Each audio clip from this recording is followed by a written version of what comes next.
Good evening and welcome to Northbeat. I'm Lainey Lambrink. Across Canada's north, Israelis and Palestinians have been looking on with horror this week at the eruption of war in the Middle East. It sparked a rally in Whitehorse today, with many calling for an end to the violence. That violence began last weekend when Hamas launched a surprise attack, and since then, the death toll has been rising steadily on both sides. Now, a mass exodus of Palestinians from northern Gaza is underway. They're making their way south after the Israeli army told nearly 1 million people to leave within the next 24 hours. Hamas continued to fire rockets at several Israeli cities and told people in Gaza to stay put.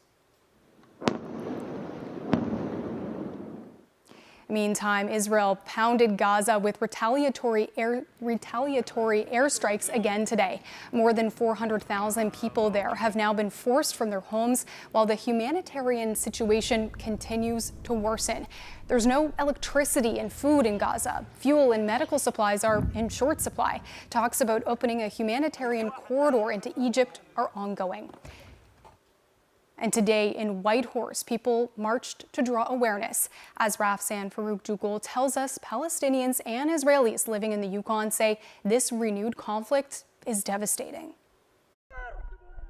Members of both communities have been watching in horror here in Whitehorse as over 1,000 people are now dead on each side.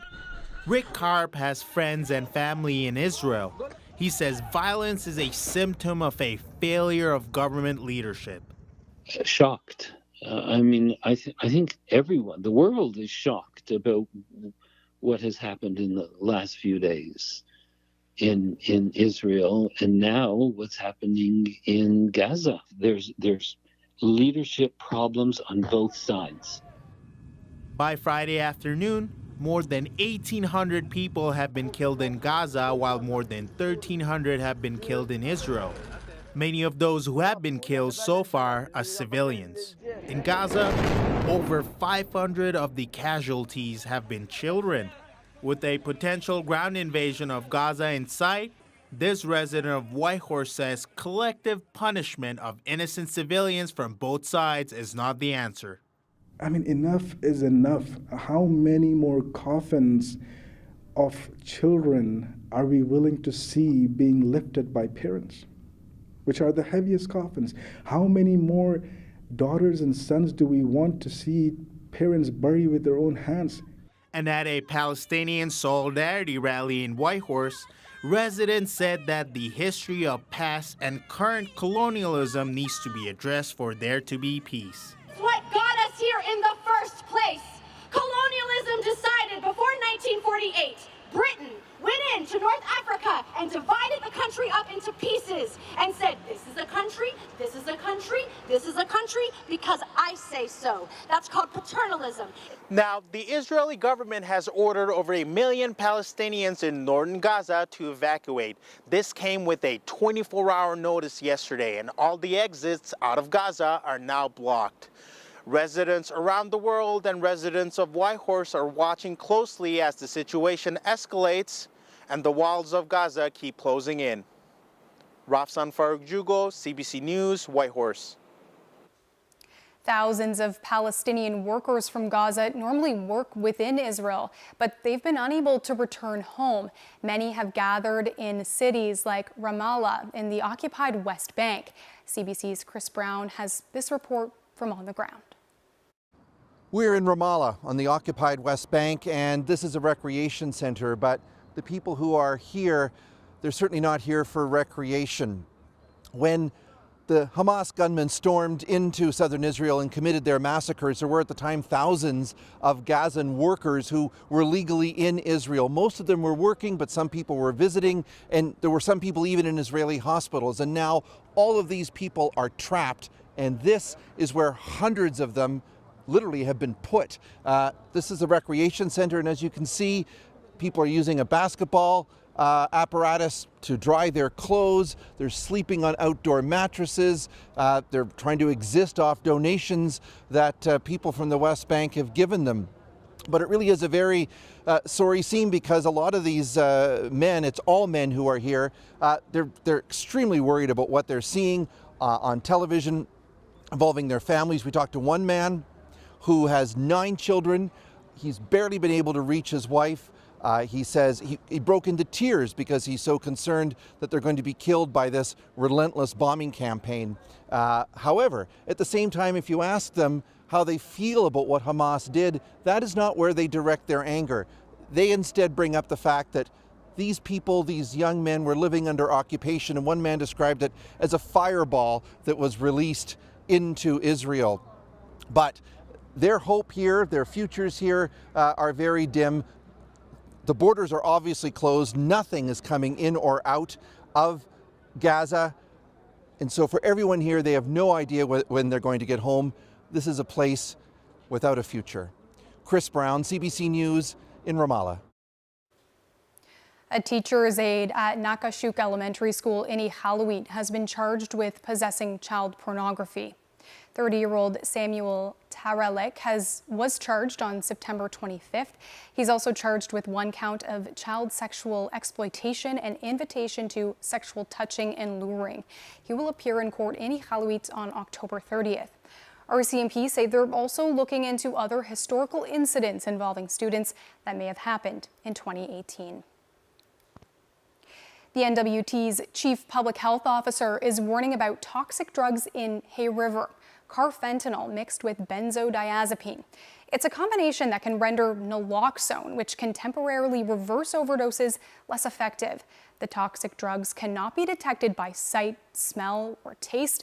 People who suspect overdose should call 911. Naloxone is still recommended in case of an overdose. In the Yukon, wastewater testing in Haines Junction is showing an uptick in COVID-19 this fall. It's part of the community's early warning system to track pathogens. Small wastewater samples are tested for COVID, RSV, and influenza 3 times a week. Haines Junction has been working with several partners on this, and the system has been in place for almost a year.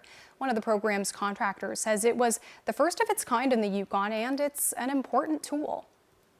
We have no idea who has COVID or who has influenza, but it gives us a really good sense of how much might be present in the community, and then community members can take that data and make decisions for their own health on sort of what their risk might be. Johnston says the project is supposed to make Haines Junction more resilient if another pandemic happens. She says by having the testing program already in place, health professionals can better understand risk and community health. A long-awaited wellness and recovery center is set to open in Yellowknife in the summer of 2026. That's thanks to new funding announced today from the federal government. The facility will be on 51st Street. It will replace the current sobering center and day shelter, and it'll have some extra space for programming. Creating a permanent home for the delivery of these essential services is not just a necessity, it is the right thing to do to help the underhoused community here in Yellowknife. On behalf of the GNWT, I extend our thanks to MP Michael McLeod and the Government of Canada for its invaluable support of this vision. The $24 million in funding is coming from the Federal Department of Infrastructure. The facility has been in the works for years. The government of the Northwest Territories already had funding set aside for it, but Minister Green said it wasn't enough because of rising costs. The Territory says the new grant will roughly cover the cost of constructing the building. More electric vehicle charging stations are coming to the Northwest Territories. The first public fast charger became available to drivers in Yellowknife earlier this month. It's located at Northland Utilities office. Fast chargers, also known as level 3 chargers, can fully charge an electric vehicle in about 30 minutes. And now the territorial government is announcing money to build an entire corridor of them. It will stretch from Yellowknife to the Alberta border with chargers in Betchicon, Fort Providence, Enterprise, Hay River, the junction southeast of Hay River, and Fort Smith.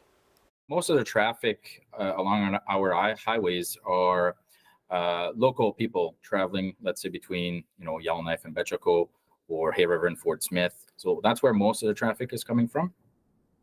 So that's a big part of the demand we're trying to fill. And the other aspect is there's many people right now that decide that electric vehicles are not for them because they don't have the ability to travel, let's say, between communities, 2 or 3 times a year. And so they decide not to purchase electric vehicles. By having the corridor there now, we think that there's a lot of people within communities that decide to purchase electric vehicles and now are going to transition their whole daily commute to electricity. The territory says the network of chargers will cost $3.6 million. That's on top of commitments already made to install fast chargers in Betchakon and Yellowknife. A little more than half the money is coming from federal programs. Canada's top court says a key part of a federal environment policy is unconstitutional. The Impact Assessment Act has long been controversial among Conservative politicians in Alberta. Now, the federal environment minister says the government is going to rework it. Terry Reith reports. From oil sands to coal mines to pipelines, the act gave the federal government the power to block projects based on environmental and social impacts. The Alberta government fought it in court and today is doing a victory lap. We are extremely pleased with the Supreme Court of Canada's decision confirming the unconstitutionality of the federal government's destructive Impact Assessment Act. Today, we celebrate. Not so fast, says the federal environment minister. The act continues to be in place, and we will continue to implement it. The federal government says it only needs to make surgical changes to the existing act to comply with the Supreme Court's decision. It does have jurisdiction over waterways, species at risk, and Indigenous relations. But the ruling makes clear the environment is a shared responsibility, and the federal government does not have jurisdiction over major projects within provinces. And that leaves questions around oil sands expansion in Alberta, says this policy expert. Will the Future Impact Assessment Act even apply? It's not certain right now whether or not it would even have to progress under a federal assessment or only under the provincial assessment. As for uncertainty, the federal minister points to Alberta's recent moratorium on renewable energy projects. I would argue that some provincial premiers should probably look in the mirror when they talk about this question of project certainty. Oh boy, they just don't stop, do they? That's a joke. Smith fired back that federal policies are the problem, threatening to fight clean electricity regulations, emissions, and methane caps. To the provinces and territories who brought this lawsuit forward, I would suggest that we collectively commit to this being the last time we look to settle our differences in court. Alberta's premier says the only way that will happen is if the federal government backs down on any efforts to regulate oil and gas production. Terry Reith, CBC News, Edmonton. From forest fires to floods, many Northerners have learned how to prepare for and deal with environmental disasters. Across the country, Canadians are coming out of a summer of extremes. Tonight, in a Marketplace investigation, Travis Danraj looks at just how prepared some people are. We are knocking on doors in Halifax with emergency preparedness expert Jeff Donaldson. Hello, I'm Travis from Marketplace. Our goal? To see if people are prepared to leave at a moment's notice. From Hurricane Fiona last year to Lee just last month, Nova Scotia knows the wrath Mother Nature can bring. We've given these households 5 minutes to get what they need and get out. Passports. You grabbed a lot of the essentials. You had the extra clothing, you had your communication device, you had water. They did really well. The reality of preparedness is we work towards 2 scenarios: people who prepare for a power outage and evacuation. This family didn't fare as well. I feel like I was quite chaotic because I had no idea what to grab. That was not the case in this household. They did exceptionally well. You hit all of the main categories. What's in here? Oh, this is my emergency kit. Okay. So it has like our documents, passport, cards. That's exceptional. In an emergency, it's not just what you grab, but how much time you have. In July, massive floods in Nova Scotia led to the death of 6-year-old Colton Cisco and 3 others. He had his new bike. His parents say the provincial emergency alert that was issued for flash flooding came 2 hours too late to save their son. We snuggled all the time, and he was a really good snuggler, and I miss that. Do you think that we've got a system right now that doesn't work? Absolutely. An internal review of the system is now underway, but there's no timeline for when it will be complete. Has anything in the alert system changed? We have one of the most active, robust alert systems in the country. And but nothing is perfect, and we are reviewing it and making it better. Travis Stanraj, CBC News, Toronto. You can watch the full Marketplace investigation on their season premiere tonight. Things are too good. I'm just scared that things will be taken away. Think of the education they will receive. You're going to see things you never forget. There is no way that we are going to give up when we are threatened with cultural genocide. Sometimes it's the beautiful things that hurt the most to remember. You promised me that you won't look back. You are our tomorrow. A lot happens overnight. Hey, good morning, Heather. Hey, good morning. How are you today? We're ready to go when you need to know. Good morning. I'm Heather Hiscox. We begin with breaking news, what we're learning from it. Like you see from behind us here, how big the fire is. Your connection goes back decades. You're giving me the hard questions. Yep. The heroes and the helpers. That is what we are here for. I found Canadians. I'm Heather Hiscox. Start your day with us on CBC Morning Live. I am in the best place in the entire world right now. Oh, I always play with fire. This is an epic fail. I'm obsessed with these. I am utterly speechless.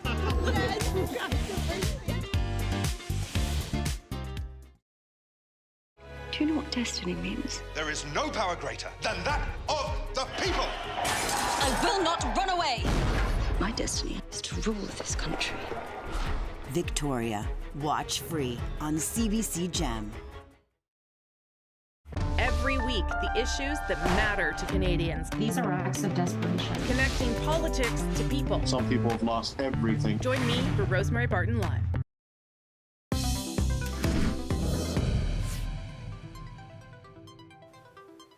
Fewer athletes and more chaperones. That's the plan for the next Arctic Winter Games. It's because of a rule requiring 2 adults present with athletes. That's part of what's called safe sport rules, aimed at ridding the sports of any forms of abuse. It means Team Yukon will take about 45 fewer athletes this time. Other delegations will also have to cut back their athlete numbers. There will be more than 80 additional adults across all contingents at the Games in Alaska this March. But even that isn't enough. The Safe Sport Rule 2, we're all going to have to sit down and talk about what are the impacts. But it's going to be looking at the whole structure, the breadth of the Games. How can we make this work to the best possible outcome for every jurisdiction that wants to participate? Rada says implementing safe sport is still a work in progress, and after these next games, the organization will have to reconsider its whole structure, age limits, categories, in order to meet the required ratios. Fort Smith's Laurie Hobart Memorial Volleyball Tournament is in full swing. Athletes from across the north are in the community to compete. The tournament is named after the late principal of Paul William Kazers High School. He was an accomplished athlete who helped create the tournament in the mid-90s. Carla Ulrich has that story. Janie Hobart says her husband was a great father who loved teaching. He was also a sports enthusiast who can pick up any sport with ease. But his favorite part about athletics was sportsmanship. After he passed away in 2007, they renamed the tournament in his honor. Well, as I said, I and my family are very humbled that they thought of Laurie to do this. He was one of the original organizers of the PWK Invitational, and it's good that he is remembered in such a positive way. Hobart says her favorite part of the tournament is the kids. They come and there's just so much joy and excitement. You walk into the building and the energy is palpable. And I also love to see the parents and the grandparents come, because some of the parents here, Laurie taught and coached when he was at PWK. So it's really nice to see that continuity. Hobart also says she's incredibly grateful to the coaches and parents, as well as all of the staff at Fort Smith's elementary and high schools. They've come in and they've busted their butts to make sure that there's food for the kids, there's entertainment, as well as all of the games that are going on. So it is really, it's special that so many people pulled together to make this, a great event as it is every year. The tournament has grown to become one of the largest athletic events in the NWT. It will wrap up on Sunday. Carla Ulrich, CBC News, Fort Smith. The hamlet of Kugaruk has gifted a homeless person with an insulated sea can. Originally from Nauyat, Chris Tungalik moved to Kugaruk 5 years ago. He decided to move into a tent because it was too crowded to live at his nephew's home. Tungalik says he was planning to build himself a cabin, but was unable to because of a lack of transportation and materials. His new sea can is fully insulated with a window and an emergency exit. It's going to change me a bit for the winter. I'm not going to be in the cold anymore, and it's going to be a lot warmer for me, and it's a little bit closer to town, by not much, but it's going to be helpful. Tungalik says he doesn't know how to thank the community of Kugaruk for the gift. He also says homelessness can be resolved if hamlets and community members work together. 3 Baffin communities will be getting new daycares, and each will have space for 44 children. Sunny Ryak, Arctic Bay, and Pond Inlet will each have a facility built. That work is being helped by about $15 million to start, thanks to a partnership between the Kakivak Association and the Qikiqtani Inuit Association. The Kakivak Association's president says the communities have worked hard on their proposals for daycares. It did take 2 to 3 years because there's so many steps to get to this point, but it's achievable. And Sanrel and Iperduk are prime examples that it can be done. Pond Inlet already has a small daycare, but Kolola says an opportunity came up when QIA proposed a new training center with a daycare built in. She says it will cost close to $30 million altogether to finish the new facilities. There will also be extra funding coming from both Inuit Taparit Kanatami and Nunavut Tungavik Incorporated. A group of Inuit designers have been touring Canada to learn how to sew like their ancestors. Aguwak is made up of female fashion designers, seamstresses, and artists. They've been visiting museums across Canada to observe old Inuit clothing and sewing tools. But their latest trip was outside of the country, a stop at the Museum of Natural History in New York.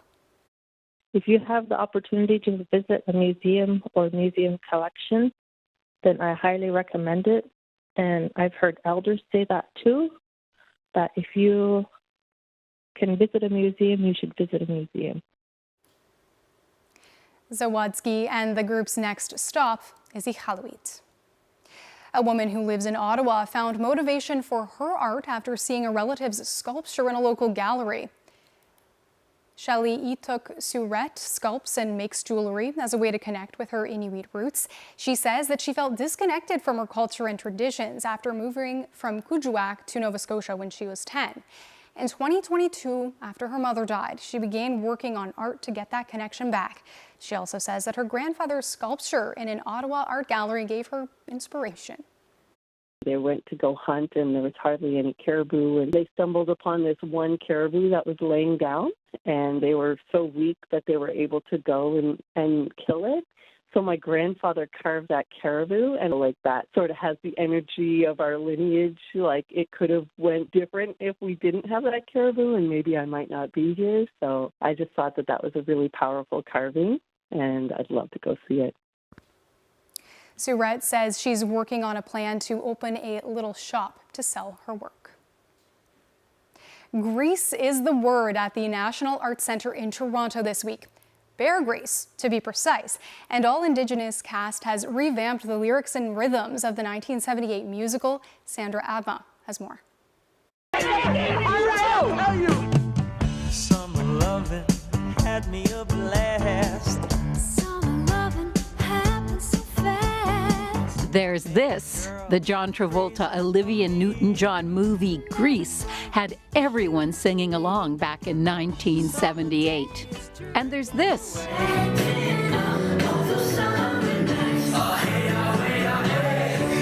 45 years later, Bear Grease, an all-Indigenous musical update, now playing on stage at the NAC's Bab Asper Theatre. It's the brainchild of husband and wife team MC Red Cloud and Crystal Lightning. The performers came up with the idea a couple of years ago while they were watching the movie on TV. Wouldn't it be amazing if there was a native Grease? And then we started laughing and throwing some jokes back at each other. And then I hit her with a good one. I said, "Summer snagging had me a blast." And I went, "Summer snagging happened so fast. I met a girl, sweet as can be. I met a boy, he's not related to me." We started laughing and we thought, oh my gosh, we got to write this.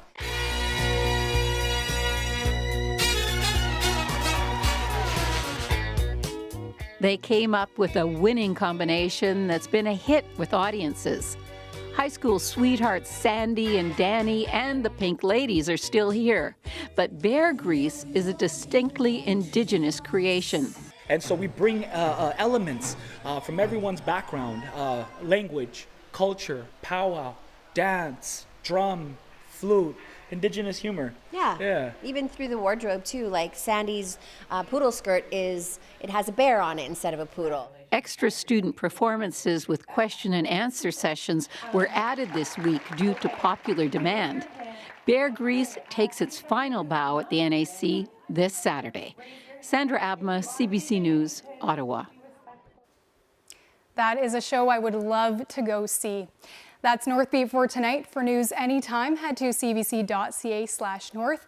We leave you with a look at tomorrow's weather. Thanks for watching. I'm Leanie Lambrink. Have a great weekend.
Driving impaired destroys lives.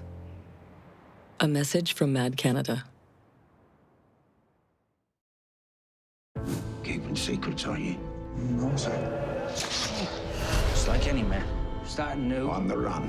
Whatever you're gonna do, you need to do it now. Hang on, guys. I'm sure you'll get some action. Promise? Putting on that apron brings me to tears. Hey! This is an epic fail. Where are the pecans? I don't see the pecans. The stones. The Beatles! I did a test. What? We were failed by history. Look where we are, under that legacy. It's really important that we own our stories. It was awesome! It was great! I loved it. Yeah, good show. Both the comedy in with the history. He was really funny. Nailed it. It was great. Still standing. Watch free on CBC Gem. Get the news you need without restrictions. Download the free CBC News app.